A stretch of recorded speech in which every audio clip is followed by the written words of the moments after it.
আমি আজি এক মাহতকে অধিক দিন কান্দি আছো কিয় কান্দি আছো বা কওকচোন কওক ডাঙৰকে কওক জুবিন দাৰ কাৰণে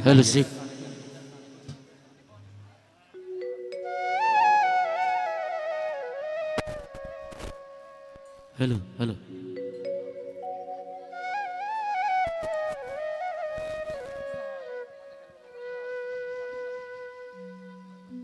আজি ইমান দিনে আমি মৰ্মাহত হৈ পৰিছো কিয়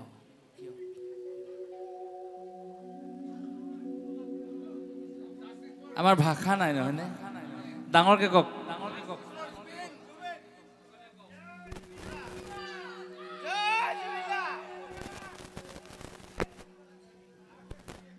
জুবিন দা সঁচাকৈয়ে মহাপুৰুষ আমি দাবী কৰিছো শ্ৰী শ্ৰী জুবিন দা হওক শ্ৰীমন্ত জুবিন দা জুবিন গাৰ্গ হওক ভগৱান হয় ককাইদেউ কওকচোন কি ক'লে জুবিন দাৰ ওপৰত আপুনি কওক আৰু কিলা 100 বছৰলৈ কিলা আমাৰ অসমত মানে জুবিন গাৰ্গক জন্ম ভগৱান শ্ৰীকৃষ্ণ আমি ভগৱান যেনেকৈ পূজা কৰিছিলোঁ এবাৰ জুবিন গাৰ্গক পূজা কৰিছোঁ তেওঁ মানে কি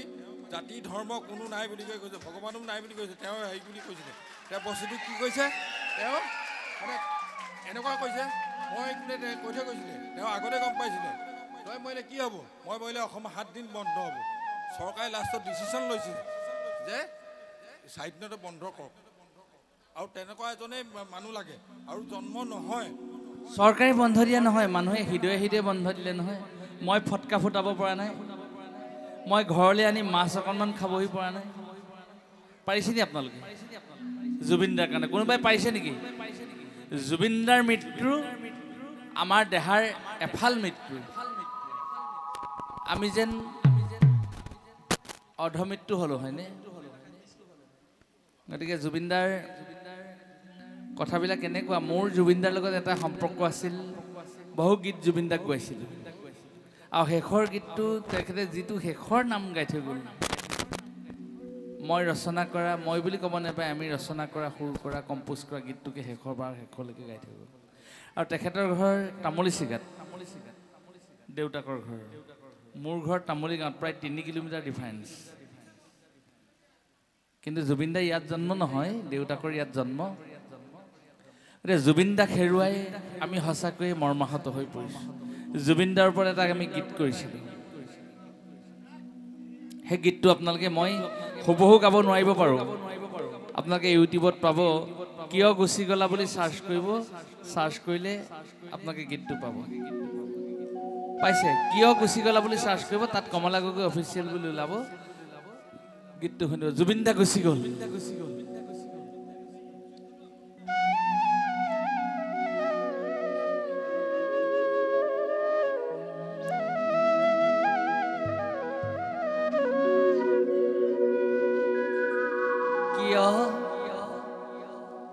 গুচি গ'লা সকলোৱে গাব দেই অ সেইটো ল'বা অ হে জুবিন দা এৰি থৈ সংসাৰৰ মায়া সকলোৱে গাওক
তুমি আছিলা হিয়াৰে আমোদটো হঠাতে নোহোৱা হলা তুমি আছিলা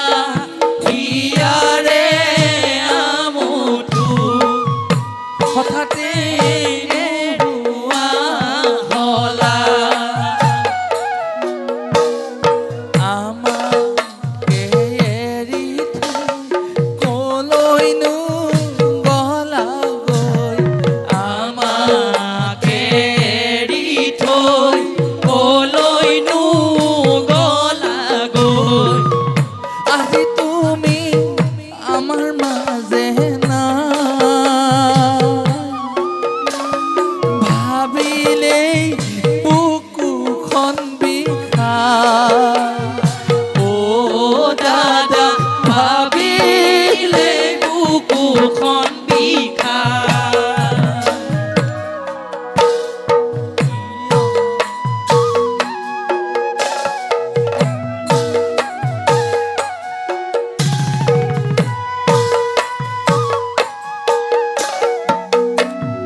দাদাই কান্দিব নালাগে।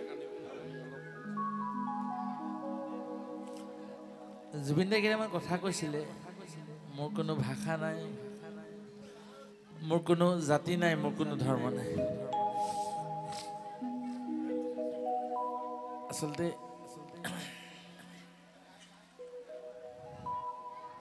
হ'ব দিয়ক, মই গীতটো আৰু নাগাওঁ,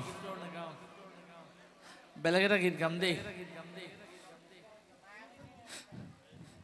মই আধুনিক গীতবোৰ গাব নাজানো, আচলতে বেলেগ এটা গীত গাম, সেইটো গীত আৰু এতিয়া মই গাব নোৱাৰো।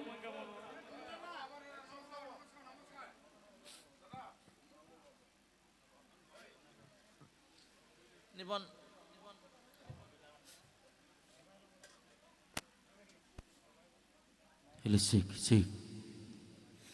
গাব আপোনালোকৰ মাজত ময়ো গীত গাম। এই গীতটো মোক বেছি আৱেগিক কৰি পেলাইছে। জুবিন দা আমাৰ হিয়াৰ আমোদ। বহুখিনি কাম জুবিন দাৰ লগত কৰিম বুলি ভাবি আছিলোঁ। বৰগীতখিনি কোনে গাব এতিয়া গুৰুজনা? আমি লিখা গীতবিলাক আমি সুৰ কৰা গীতবিলাক কোনে গাব এতিয়া সেইকাৰণে আচলতে শোকত দগ্ধ হৈ পৰিছোঁ আমি অন্ধকাৰ হৈ পৰিছোঁ নে কোনোবাই জুবিনদাৰ গীত এটা শুনিছে সেইটো বেলেগ কথা পানীত নমাজনহে জানে পানীত কিমান দ মই এতিয়া অনুভৱ কৰিছোঁ যে মই গীত এটা লিখিম সুৰ কৰিম সেই গীতটো কোনে গাব বেলেগ এজন শিল্পী আছে নি নালাগে কোনেও গাব নালাগে নিজে গাম জুবিনদা অবিহনে সেইকাৰণে বেয়া লাগিছে গকুল বৃন্দাবনে গাব সকলোৱে তাৰপিছতে আমাৰ ভাইটিটোৱে গাব নিপন গকুল বৃন্দাবনে গোৱা এই ভাইটিটোৱে গাব